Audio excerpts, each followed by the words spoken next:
Bonjour tout le monde! Aujourd'hui, préparez vos pinceaux et vos billets d'avion pour le Mexique, on part à l'abordage de Frida Kahlo. Ouf, ça fait longtemps qu'on s'est pas vus nous, non?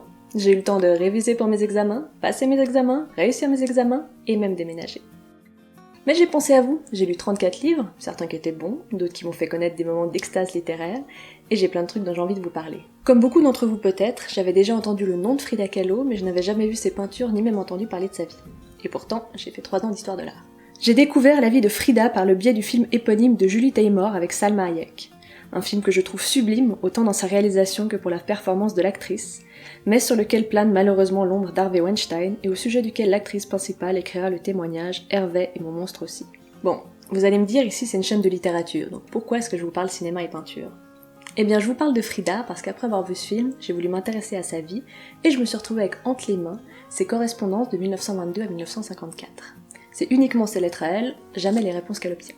C'est d'ailleurs pour cela que je vous propose maintenant un bref résumé de sa vie, parce que je trouve que c'est important pour comprendre ce qu'on dit de savoir ce qu'elle a vécu. Mais ce résumé est aussi là parce que j'ai personnellement très envie de vous parler de la vie et de l'art de Frida Kahlo, et que je pense qu'elle mérite qu'on s'y intéresse.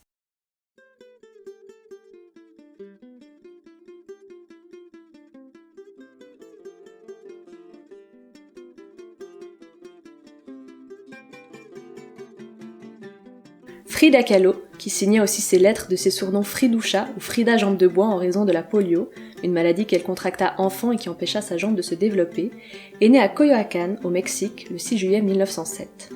Elle racontera cependant plus tard être née en 1910, année de la Révolution mexicaine.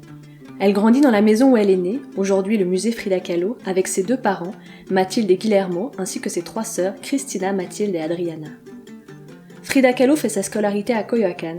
C'est une très bonne élève et elle intègre même une des meilleures écoles secondaires du Mexique avec comme projet de devenir médecin. C'est le 17 septembre 1925 que sa vie bascule. Alors qu'elle rentre chez elle accompagnée de son meilleur ami Alessandro Gomez Aria, le bus dans lequel elle se trouve percute un tramway. Frida se réveille à l'hôpital et raconte dans une lettre pour Alejandro les détails de ses blessures. Je vais t'expliquer tout ce que j'ai, sans omettre aucun détail comme tu me le demandes dans ta lettre. D'après le docteur qui s'est occupé de moi à la Croix-Rouge, le gros du danger est passé et je vais plus ou moins bien m'en sortir. J'ai le pelvis dévié et fracturé du côté droit, plus une luxation et une petite fracture, ainsi que des plaies dont je t'ai parlé dans mon autre lettre. La plus grande m'a traversé la hanche jusqu'au milieu des jambes. Mon pied droit est plein d'égratignures assez profondes. Tu n'imagines pas à quel point j'ai mal. Chaque fois qu'on me tire d'un côté, ça me fait monter des litres de larmes, même s'il ne faut croire ni les chiens qui boitent ni les femmes qui pleurent à ce qu'on dit. J'ai aussi très mal aux pieds, mais rien d'étonnant à ça, il est en bouillie, et en plus ça me lance horriblement dans toute la jambe. Je me sens mal, comme tu peux t'en douter, mais il paraît qu'avec du repos ça va cicatriser, et que petit à petit je pourrai remarcher. Immobilisée dans son lit pendant plusieurs mois, Frida commence à peindre pour tromper l'ennui. Elle décore ses corsets en plâtre qui aident sa colonne vertébrale à guérir, et elle peint également de nombreuses toiles, dont beaucoup d'autoportraits, grâce à un miroir accroché au plafond de sa chambre. Au sujet de ses autoportraits, Frida écrira: Je me peins moi-même parce que je suis si seule et que je suis le sujet que je connais le mieux. Les douleurs laissées par l'accident ainsi que son handicap seront souvent représentées dans ses peintures, de par ses corsets ou sa chaise roulante. En 1927, 2 ans après l'accident et alors que Frida peut à nouveau marcher, 2 éléments qui seront parmi les fils conducteurs de sa vie croisent son chemin. Tout d'abord, elle s'inscrit au Parti communiste mexicain, la politique l'ayant déjà intéressée plus jeune et ce sujet allant devenir un des grands combats de sa vie. Ensuite, elle rencontre le peintre communiste Diego Rivera, dont elle demande l'avis sur ses tableaux qu'elle a peints. Diego est formel, il perçoit dans l'art de Frida l'âme d'une véritable artiste. L'amour de l'art et de la révolution réunit les 2 peintres et ils se marient 2 ans plus tard, le 21 août 1929. À ce propos, le père de Frida prononcera cette phrase aujourd'hui célèbre: « Ce seront les noces d'un éléphant et d'une colombe ». De ce mariage découle une vie agitée et beaucoup de souffrances pour Frida Kahlo. Plusieurs grossesses, fausses couches et avortements, un sujet présent dans plusieurs de ses œuvres, ainsi que les infidélités de Diego. Il y a eu 2 grands accidents dans ma vie. L'un était le tramway, l'autre était Diego. Diego était de loin le pire. Alors qu'elle le suit dans ses nombreux allers-retours entre les États-Unis et le Mexique, Diego Rivera multiplie les conquêtes. Frida voit également d'autres personnes, hommes et femmes. Si elle résiste aux infidélités de son mari, aux douleurs de son corps dues à l'accident et à son dégoût des Américains qu'elle décrit comme ayant des têtes de biscuits crus, son cœur se fonde définitivement lorsqu'elle découvre en 1934 la liaison entre son mari et sa sœur Cristina. Frida ne veut plus de Diego Rivera dans sa vie et le couple se sépare. Les années suivant la séparation avec Diego sont dures pour Frida. Elle coupe ses cheveux, s'enferme chez elle et sombre dans l'alcool. Dans une lettre à l'attention de Ella et Bertram Wolfe, elle se confie. Diego vient parfois me rendre visite, mais nous n'avons plus rien à nous dire. Il n'y a plus le moindre lien entre nous. Il ne raconte jamais ce qu'il devient, et il ne s'intéresse absolument pas à ce que je fais ou à ce que je pense. Quand on en est là, il vaut mieux larguer les amarres, et c'est probablement la solution qu'il va choisir et qui sera pour moi une nouvelle source de souffrance, encore plus grande que l'actuelle, déjà indescriptible. Mais cela vaudra mieux pour lui, me semble-t-il, car je cesserai d'être un poids, comme l'ont été toutes les autres, et je refuse de n'être pour lui qu'un problème d'argent. Les deux artistes se reparlent finalement lorsqu'ils hébergent Léon Trotsky en 1937, quelques années avant que celui-ci ne se fasse assassiner. Ils ne divorceront qu'en novembre 1939, période pendant laquelle Frida sera en couple avec d'autres artistes comme le sculpteur Isamu Noguchi ou le photographe Nicolas Murray, pour finalement se remarier en décembre 1940 avec Diego. En 1938, enfin, Frida est invitée à exposer. D'abord à New York, puis en 1939 en France, où elle est invitée par André Breton, peintre surréaliste. Cependant, celui-ci ne tient pas sa promesse, au sujet de quoi Frida écrira ces quelques lignes amères mais dignes de son style que je vous lis avec plaisir. Quand je suis arrivée, les tableaux étaient encore à la douane, parce que ce fils de pute de Breton n'avait pas pris la peine de les en sortir. Il n'a jamais reçu les photos que tu lui as envoyées il y a des lustres, ou du moins c'est ce qu'il prétend. La galerie n'était pas du tout prête pour l'exposition. D'ailleurs, ça fait belle lurette que Breton n'a plus de galerie à lui. Bref, j'ai dû attendre des jours comme une idiote, jusqu'à ce que je fasse la connaissance de Marcel Duchamp, un peintre merveilleux, le seul qui ait les pieds sur terre parmi ce tas de fils de pute lunatiques et tarés que sont les surréalistes. Breton n'est pas le seul que Frida critiquera, car son mépris s'étend au monde des artistes européens qu'elle juge ainsi dans la même lettre. Bon, il y a quelques jours, une fois que tout était plus ou moins réglé, comme je te l'expliquais, j'ai appris par Breton que l'associé de Pierre Coll, un vieux bâtard et fils de pute, avait vu mes tableaux et considérait qu'il ne pourrait en exposer que 2, parce que les autres sont trop choquants pour le public. J'aurais voulu tuer ce gars et le bouffer ensuite. Mais je suis tellement malade et fatiguée de toute cette affaire que j'ai décidé de tout envoyer au diable et de me tirer de ce foutu pari avant de perdre la boule. Tu n'as pas idée de genre de salauds que sont ces gens. Ils me donnent envie de vomir. Je ne peux plus supporter ces maudits intellectuels de mes deux. C'est vraiment au-dessus de mes forces. Je préférerais m'asseoir par terre pour vendre des tortillas au marché de Toluca plutôt que de devoir m'associer à ces putains d'artistes parisiens. Ils passent des heures à réchauffer leurs précieuses fesses aux tables des cafés, parlent sans continuer de la culture et de l'art, de la révolution et ainsi de suite, en se prenant pour les dieux du monde, en rêvant de choses plus absurdes les unes que les autres et en infectant l'atmosphère avec des théories et encore des théories qui ne deviennent jamais réalité. Frida continue à peindre et à exposer, et en 1942, elle devient enseignante pour l'école de peinture et sculpture La Esmeralda. Malheureusement, sa santé déjà fragile continue à se dégrader. Elle se voit obligée d'enseigner chez elle. Les 12 dernières années de sa vie seront partagées entre la peinture, une première exposition dédiée uniquement à son art au Mexique, de nombreuses opérations de la colonne vertébrale, ainsi qu'une amputation de la jambe droite à cause d'une gangrène, qui lui valent des allers-retours constants entre son lit et une chaise roulante.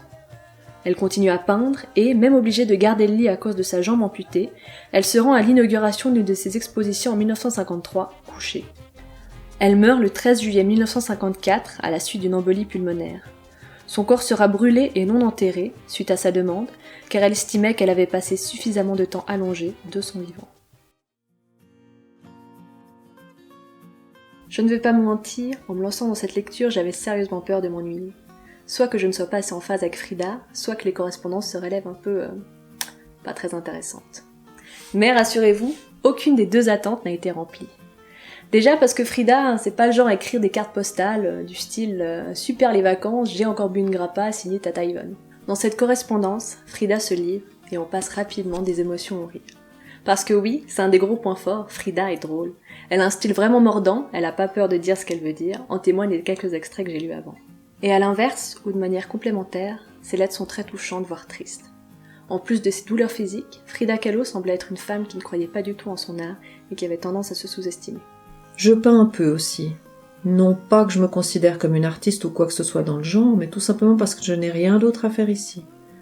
J'ai réalisé 2 lithographies absolument nulles. Ses lettres, pendant sa rupture avec Diego, sont vraiment rudes et emplies de souffrance. Je pense pas qu'on peut rester insensible à ces cris du cœur. En tout cas, moi ils m'ont parlé. Mais attention, la peintre n'est pas non plus du genre à se lamenter sur son sort et à répéter à quel point la vie ne l'a pas épargnée. Elle rit beaucoup d'elle-même et elle prend beaucoup de recul sur les choses. Si tu veux en savoir plus sur ma personne en particulier, voici quelques nouvelles. Depuis que vous avez quitté ce beau pays, je continue à claudiquer du sabot, bref, j'ai mal aux pieds. Rien de neuf depuis ma dernière opération, il y a tout juste un mois, et ça fait 4 fois que je me fais charcuter. Comme tu pourras le comprendre, je me sens vraiment perfecte, et avec une seule envie, celle d'expédier tous ces docteurs pètres chez leur génitrice en faisant un détour par chez Adam et Ève pour voir si j'y suis. Mais comme cela ne me suffira ni à me consoler, ni à me venger de toutes ces crasses, j'évite les expéditions et autres expédients, et me voilà transformée en véritable sainte, dotée de la patience et des attributs de cette faune très spéciale. Tu peux dire à Boyd que je suis désormais sage comme une image, c'est-à-dire que je n'enchaîne plus les larmes de cognac, tequila, etc., ce que je considère comme un nouveau pas en avant vers la libération des classes opprimées. Je buvais pour noyer ma peine, mais cette garce a appris à nager. Et il se dégage même un certain optimisme de son courrier, comme elle le dit elle-même. À la fin de la journée, nous pouvons supporter beaucoup plus de choses que nous ne pensions pouvoir le faire. D'ailleurs, même si elle souhaite mourir lors des dernières années de sa vie, comme elle l'écrit ainsi dans son journal, j'espère que la sortie sera joyeuse, et j'espère bien ne jamais revenir. Sa dernière toile n'est autre que des pastèques, et sur l'une d'entre elles il est écrit « Viva la vida », soit « Vive la vie » pour les moins bilingues d'entre nous. Outre son humour, ses chagrins et son optimisme, l'artiste est aussi touchante de par sa capacité à aimer ses proches. Car même si je ne l'ai pas connue personnellement, cette lecture m'a donné l'image d'une femme au grand cœur. Beaucoup de ses lettres sont de petits textes pour dire aux autres qu'elle les aime, et elle semblait accorder plus d'importance au bonheur d'autrui qu'au sien. De ce fait, un autre aspect qui m'a énormément plu dans la correspondance de Frida Kahlo, c'est sa passion. Je pense que c'était une femme qui aimait avec profondeur et dévotion. Beaucoup de lettres, à l'intention de Diego ou d'autres hommes de sa vie, sont gorgées de sentiments et de mots qui m'ont transportée. Diego, mon enfant, mon amour, tu sais quel cadeau je t'offrirais volontiers. Non seulement aujourd'hui, mais toute la vie. Mais j'ai eu cette année la malchance de ne rien pouvoir te donner qui vienne de mes propres mains, et de ne rien pouvoir t'acheter qui te plaise vraiment. Je t'offre tout ce qui est à moi, et ce que je possède depuis toujours. Ma tendresse, qui naît et vit à chaque heure, juste parce que tu existes et que tu la reçois. Et un dernier sujet qu'on ne peut pas ignorer lorsqu'on lit ses lettres, c'est l'implication et le combat politique de Frida Kahlo. La high society d'ici me tape sur le système. Et je suis pas mal en colère contre tous les Richards du coin, car j'ai vu des milliers de gens dans une misère noire, sans rien à manger, sans un toit où dormir. C'est ce qui m'a le plus impressionné ici. Je trouve épouvantable de voir les riches passer leurs jours et leurs nuits dans des parties, pendant que des milliers et des milliers de gens meurent de faim. L'artiste était communiste, et l'on retrouve de nombreuses références à ce courant politique dans ses peintures. Frida s'est engagée dès son plus jeune âge, et elle aura été manifestée dans la rue jusqu'au dernier mois de sa vie. Ce qui me fait penser à cette petite parenthèse, je sais pas trop si elle aurait apprécié aujourd'hui tout ce merchandising autour de ses sourcils, et puis peut-être encore moins l'idée qu'on vende des porte-clés fabriqués par des ouvriers sous-payés dans des usines. Je pense que je pourrais encore m'étendre des heures sur pourquoi ces lettres m'ont plu. Mais ce qui est important à retenir, c'est que je vous le conseille, que vous connaissiez Frida Kahlo ou pas du tout. Ce texte, c'est un mélange d'antithèses. C'est à la fois drôle et triste, sarcastique et sensible, et je pense que ça représente assez bien la femme qu'était Frida Kahlo.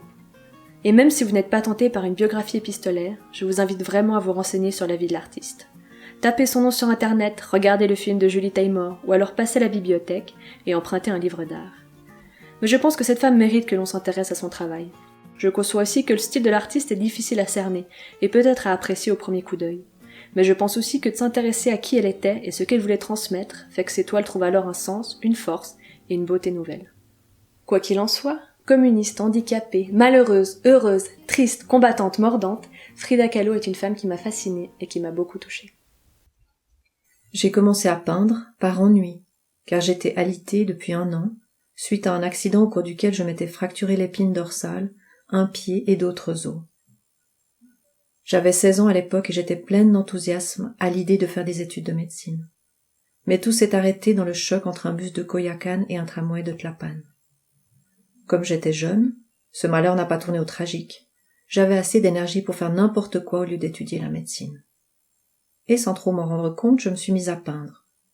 Je ne saurais dire si mes tableaux sont surréalistes ou pas, mais je sais qu'ils ont la plus franche expression de moi-même, sans jamais tenir compte des jugements ou des préjugés de quiconque. Je n'ai pas beaucoup peint, et je l'ai fait sans le moindre désir de gloire, sans la moindre ambition, avec la conviction d'abord de me faire plaisir, et plus tard de pouvoir gagner ma vie avec mon métier. Des voyages que j'ai faits, au cours duquel j'ai vu et observé tout ce que j'ai pu, des peintures magnifiques et d'autres déplorables, j'ai tiré 2 choses positives. la nécessité de faire de mon mieux pour être moi-même, et l'amer constat que plusieurs vies ne suffiraient pas à peindre comme je voudrais, et tout ce que je voudrais.